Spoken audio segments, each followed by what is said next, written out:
Hey y'all, it's Dr. Mike here, Foothills Chiropractic, and wanted to share some insights with you that I got yesterday from a book that I just finished. Probably read this book 4 or 5 times. The book, and actually the cover just came off because it was an old one that when Catherine and I were out, we were at a junk shop in Pickens and I found it for like $1. And the cover just came off as I finished it today. Psychocybernetics. It is one of my favorite books ever written. You may have heard me mention it before. I read it yesterday and I read the last chapter and it was like, it hit me like a ton of bricks. I'd never noticed this before. I read chapter 15 and I realized basically like a chiropractic talk. So I want to share some insights, good life stuff, but it's also, it teaches the chiropractic principle. It teaches why chiropractic is so important. And he wasn't a chiropractor, he was a plastic surgeon. How that book came to be, he would do plastic surgery and make a disfigured person look perfect, and they would look in the mirror and say, I don't see any difference. You didn't do me any good.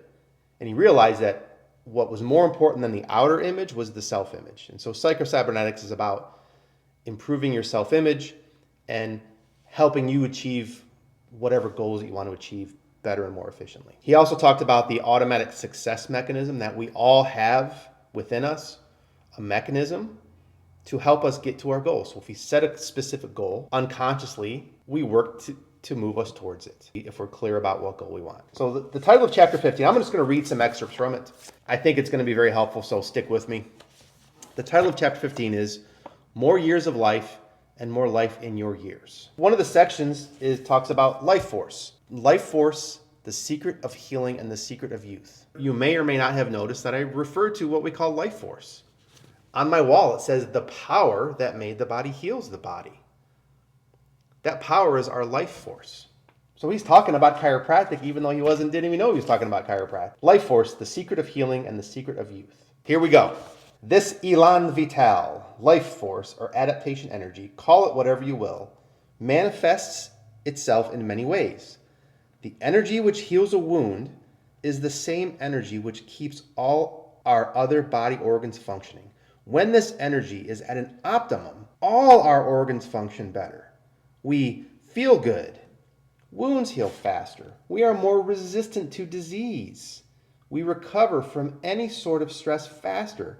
We feel and act younger. And in fact, biologically, we are younger. It is thus possible to correlate the various manifestations of this life force and to assume that whatever works to make more of this life force available to us, whatever opens to us a greater influx of life stuff, whatever helps us utilize it better, literally helps us all over. We may conclude that whatever non-specific therapy aids wounds to heal faster might also make us feel younger. Whatever non-specific therapy helps us overcome aches and pains might, for example, improve eyesight. And this is precisely the direction which research is now taking and which appears the most promising. Chiropractic. Whatever works to make more of this life force available to us. For example, the chiropractic adjustment removes interference to this life force, improves our life overall. Maxwell Maltz, MD, should have been a DC.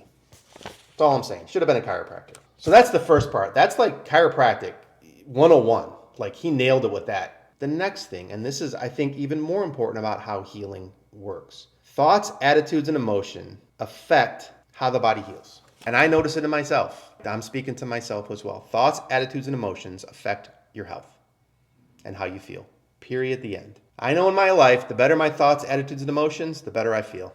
And the more productive I am, and the more videos I make. Then he goes into the failure mechanism, because we have a success mechanism. We also have a failure mechanism that if we focus on the wrong things, we are naturally steered towards failure in areas of our life. And then so he says, thus it might be said that frustration and emotional stress literally add insult to injury whenever the physical body suffers damage. The more stressed you are, and I am, about physical stuff going on, the worse it gets. And then he goes on to say, and this is a gem, resentment and hatred hurt us more than the person we direct them against. I'll say that again. Resentment and hatred hurt us more than the person we direct them against. Who do you have resentment and hatred towards? Get rid of it. It serves no one and it hurts you. And then he has a little section called, What is the Secret of Rapid Healers? People that heal rapidly. He talks about the opposite of what I just mentioned. Could it be that induced optimism, confidence, faith, cheerfulness, emotional stasis might work quite as well in accelerating healing and keeping us younger? Is our success mechanism a sort of built-in youth serum which we can use for more life and more energy? So the fact that we're goal setting, goal getting, as my friend and coach and mentor Matt Fury says, he's coming out with a book soon on it that I'll be telling you all to buy. Could that act as a youth serum? We do know this much. Mental attitudes can influence the body's healing mechanisms. And then he talks about old age. He says we unconsciously expect to get old at a certain age. How many times have you heard it? How many times have you said it? Oh man, 50's been horrible. Heck, I've said 55, man, I feel terrible at 55. It doesn't matter. My good friend and patient Tom, he's 83 years old. He goes, plays golf twice a week. He's as sharp as anybody I know. Age has nothing to do with anything. He also says, in expecting to grow old at a given age, we may unconsciously set up a negative goal image for our creative mechanism to accomplish. What do you expect when you grow old? A lot of older people that are vibrant and in better shape than they've ever been. And damn it, I expect to be one of them. I'm just telling you. Then he goes back into goals. And a goal striver with no goals doesn't really need much life force. We need goals. We need something to strive for, something to achieve. It doesn't have to be wealth or anything is a goal. Set goals every day. He says, I believe that we establish this need by looking forward to the future with joy and anticipation. When we expect to enjoy tomorrow, and above all, when we have something important to do and somewhere to go. Then he goes on, real quick, develop an enthusiasm for life.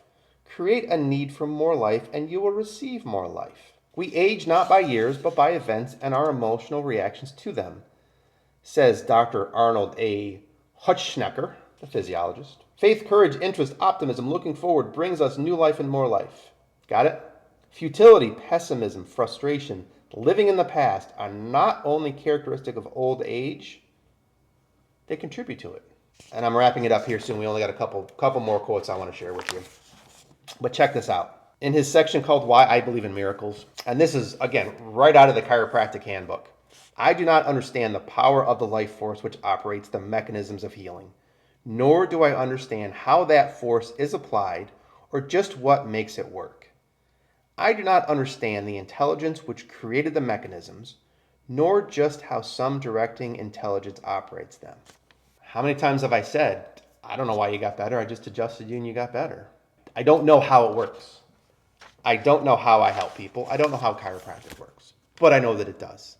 I know that when we realign vertebra and take pressure off the nerves, the body heals. How? Couldn't tell you, but I don't need to know. I just need to keep doing what I do. Dubois, the famous French surgeon, had a large sign in his operating room.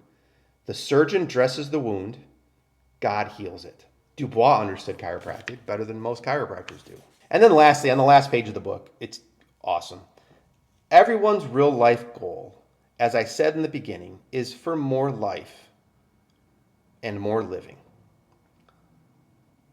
So I know every person that comes to me, what they really want is more life and more living, whether it's back pain, neck pain, headaches, or whatever. Keep coming on a regular basis because I truly feel that chiropractic can help give you more life and more living. And then he sums up the book. Finally, let us not limit our acceptance of life by our own feelings of unworthiness. And this is great. The most adequate and realistic self-image of all is to conceive of yourself as made in the image of God. It doesn't get any better than this. Psychocybernetics by Maxwell Maltz. Let me get the cover that just fell off. Can't recommend this book enough. But if you don't read the book, watch this video. Watch it a few times because it is just loaded with gems from Dr. Maltz. Thanks for watching. I'll see you in the office.